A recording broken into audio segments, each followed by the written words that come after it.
টি-20 বিশ্বকাপের মাঝপথে হঠাৎ বড় খবর, ভারতের হেড কোচ গৌতম গম্ভীরকে আইপিএল ফ্র্যাঞ্চাইজি থেকে দেওয়া হয়েছে কোচিংয়ের প্রস্তাব। কে সেই দল, কেন এখনই এই প্রস্তাব, আর গম্ভীর কি রাজি হয়েছেন? একদিকে বিশ্বকাপ মিশন, অন্যদিকে আইপিএলের বড় অফার।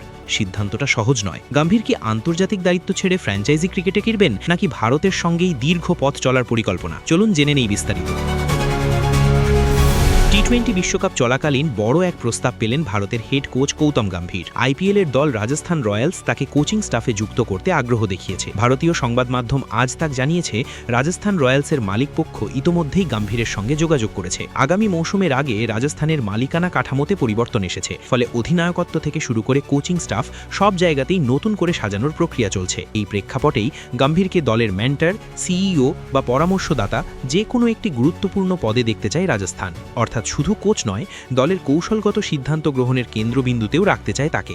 তবে যতদূর জানা গেছে, এই প্রস্তাবে সাড়া দেওয়ার ইচ্ছে আপাতত নেই গম্ভীরের, কারণ বর্তমানে তিনি পুরোপুরি মনোযোগ দিচ্ছেন ভারতীয় দলের দায়িত্বে। 2027 সাল পর্যন্ত তার চুক্তি রয়েছে বোর্ডের সঙ্গে। সেই সময় পর্যন্ত জাতীয় দলের সঙ্গেই থাকতে চান তিনি। কোচ হিসেবে ইতোমধ্যেই সাফল্যের স্বাক্ষর রেখেছেন গম্ভীর। তার অধীনে ভারত একটি আইসিসি ট্রফি, চ্যাম্পিয়ন্স ট্রফি জিতেছে। চলতি টি-20 বিশ্বকাপেও এক ম্যাচ বাকি থাকতেই সুপার 8-এ জায়গা নিশ্চিত করেছে ভারত, অর্থাৎ দল ভালো অবস্থানেই আছে। আগামী লক্ষ্য 2027 সালের ওয়ানডে বিশ্বকাপ। সেই বড় মিশন শেষ না করে দায়িত্ব ছাড়ার সম্ভাবনা খুবই কম। তাছাড়া ভারতীয় দলের কোচের দায়িত্বে থাকাকালীন অন্য কোনো ফ্র্যাঞ্চাইজির সঙ্গে কাজ করার নিয়ম নেই, ফলে চাইলেও এখন আইপিএলে যুক্ত হওয়া সম্ভব নয় তার জন্য। আইপিএলে গম্ভীরের অতীত রেকর্ড অবশ্য বেশ সমৃদ্ধ।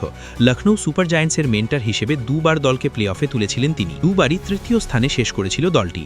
এছাড়া কলকাতা নাইট রাইডার্সকে মেন্টর হিসেবে চ্যাম্পিয়ন করার কৃতিত্বও রয়েছে তার ঝুলিতে। এই সাফল্যই তাকে আইপিএলের ফ্র্যাঞ্চাইজিগুলোর কাছে অত্যন্ত আকর্ষণীয় করে তুলেছে। রাজস্থান রয়্যালসের আগ্রহ সেই কারণেই। তবে আপাতত গম্ভীরের অগ্রাধিকার পরিষ্কার, জাতীয় দল। বিশ্বকাপ মিশন শেষ না করে এবং 2027 পর্যন্ত চুক্তি পূরণ না করে তিনি আইপিএলে ফিরবেন এমন সম্ভাবনা ক্ষীণ।